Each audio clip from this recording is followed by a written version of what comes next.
Hey cats, what's happening? Join me this morning on my power walk through the state park here. Kind of a snowy, crappy morning. As far as my power walk goes, I'm going to slow it down a little bit for the video. Otherwise I'd be all out of breath and hard to talk. But I like to do 4 miles here. And the area that I'm in is currently closed for the winter to public. So I can get a couple miles back in here, but as you can see, there's nothing back here. It's just kind of all wilderness area, and it's kind of neat to be able to walk on these roads and not have any traffic or anything. But I wanted to show you something here. I found this tree, and it was all scuffed up, and you can even see splinters on the ground there. But what kind of is disconcerting to me is how far up those scuff marks go. And you know, it made me wonder what did that. Now, I would have to assume that it was some kind of an animal, but what kind of an animal would actually be able to break off pieces of bark like that? It would have to be a pretty powerful animal. You know, some might say, well, that's probably a claw mark from a mountain lion. But in this environment in Ohio, in northeast Ohio, that we don't have mountain lions. And if we did, it would be a pretty rare sighting. So for me to believe that a mountain lion scraped on that tree, I would highly doubt it. My first guess would be that a buck deer would, you know, rubbed his antlers on there. But still, a tree of that size, I would find it odd that a deer would. Usually deer rub their antlers on much smaller trees, and not a tree of that size. Some people might even say, well, that was a sasquatch that did that. Yeah, some people want to believe in Sasquatch. I have my own Sasquatch stories that I have a couple videos of where I have had past experiences in my earlier life with some Sasquatch encounters, and I won't go into those stories right now, but they were very real, you know. The problem is with Sasquatch or Bigfoot, has it ever really been proven? I mean, people, oh yeah, there's a video out, but the video could have been faked. Oh, but this guy has a story about, you know, this happened and that happened. Yeah, and then you got my stories too. I would have to say that the experience that I had was very real to me and unexplainable by any normal thinking, because I have no explanation for what I experienced in those situations. No logical explanation whatsoever. But there's people that believe in that wholeheartedly and spend countless hours searching down Sasquatch. You know, there's even a TV show where they're on there. You know, they never see a Sasquatch, but every episode they're on a lead. They're on a lead. They hear knocking in the woods. It's right there. They heard something. What was that? But you never see anything. So it really can't be proven. You know, people also like to believe in aliens, and there's some compelling evidence. I don't know if you ever watched the show Ancient Aliens. It's a pretty good show, actually. I watched it on Netflix, and there's some very interesting things on this planet that are unexplainable, but right there where you can see them spot on. I mean, you're looking right at it going, how did they do that? Because we don't even have the technology today to do some of the things that they did thousands and thousands of years ago. So it leaves many questions. But, you know, people believe in aliens. And, you know, there's been, I guess, UFO sightings. And some of those are on camera. And that's unexplainable. But, you know, you believe in that stuff. I also believe very strongly that there is a spiritual power going on in this world. There's good and evil. I mean, I think we all believe in the devil. I don't think it's a joke. I think that people that do bad things, a lot of times we say they're possessed by an evil spirit. There's people that conjure up evil spirits, and not something that I would want to get involved in. So yeah, it's the battle between good and evil, and we see that going on in this world today. There's so much evil going on, and amidst the far and few between good things that are happening nowadays. So it leads us to wonder what's going on there.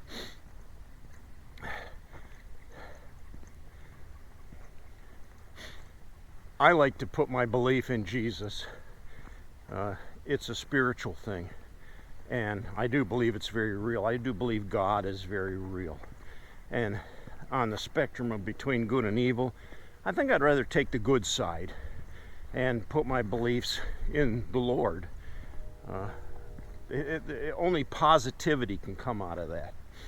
Now, I know a lot of people think to themselves, I can't believe in Jesus because that would change my life. I'd have to become a holy roller. I'd have to give up all kinds of things that I like doing. I like drinking, and I like partying.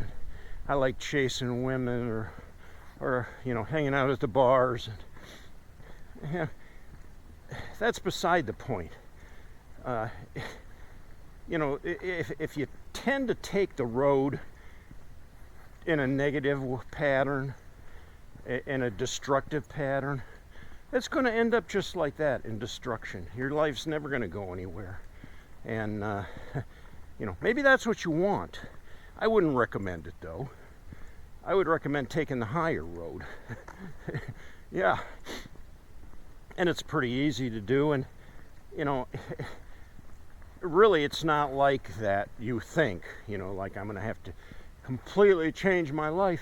No, what happens is your life kind of automatically begins to change because you begin to see some of the paths you were on and how they were going to lead you down the wrong path, and how they're going to lead you to a life that's not so great. So by choosing the better path, you're bettering yourself. You're going to be a happier person. You just know it's a better way to go. I would encourage you, to just think about that. Just think about that in your head. I mean, there's all kinds of things you can believe in this world today, and not all of them are true. Not all of them can be proven. Yet, when you look at Christ and the Holy Bible, nothing there can be disproven. Okay? It's all evidenced right there in the book, historically. And it's kind of hard to ignore that. So, like I said, I would encourage you just to give that a second thought, Keep that in the back of your head. The path you choose in life can make a big difference, a huge difference. And I would highly recommend you giving that some serious consideration. Well, like I said, I usually do a power walk out here. So I'm walking much faster. But if I were to assume that walk right now, I'm going about this speed. And it's hard to hold the camera steady. And then I'm on a breathing pattern, and I can't really talk when I'm doing that. So I'm just going to slow it down today. I'll still get my walk in. I can still keep a decent pace going. But I love coming out here to the state park. It's just so serene and quiet. Yesterday when I was out here, I saw 2 herds of deer. I mean, probably like at least almost 10 deer in each herd that ran right across the road here in front of me. And that was pretty neat. So I'm kind of expecting that I might see that today. I don't know, we'll see.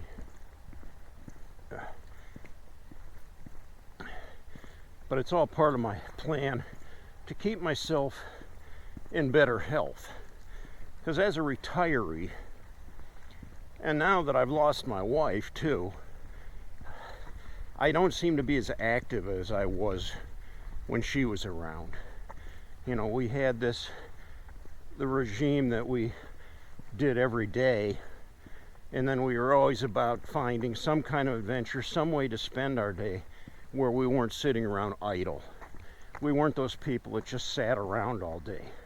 We were always active, always finding something to do, even if it was just like coming out here to the state park and walking. So, you know, I want to kind of keep that rhythm going and keep myself fit too. It's easy just to sit around and vegetate, especially when you get depressed. You know, and losing my wife definitely, you know, brought on some depression. But through the grace of God and a lot of prayer, He comforts me, and you know, I feel that calming spirit come over me, and it works very well. So thank you, Jesus, for that. I don't know how I would have managed without God in my life at this point. It's like I said, you know, when you get to the bottom of the barrel and it's dark and dingy down there and nothing's going right, and you feel yourself falling into a depression, you're falling into a pit, there's no way out, you don't feel any hope, you can always look up because there's light up there, and that light is what you want to head for. That's the positive thing to do. Well, I'm going to bust out the rest of my hike here now. Thanks for joining me and hanging in here with me. It's a little chilly this morning. As you can see, it's snowing, but none of it's sticking to the ground. It's melting. The temperature's just a little bit up above freezing and the ground's warm. We're in mid-March now, so every week things are going to start warming back up into the 50s and 60s. We'll start to see the flowers start to bloom.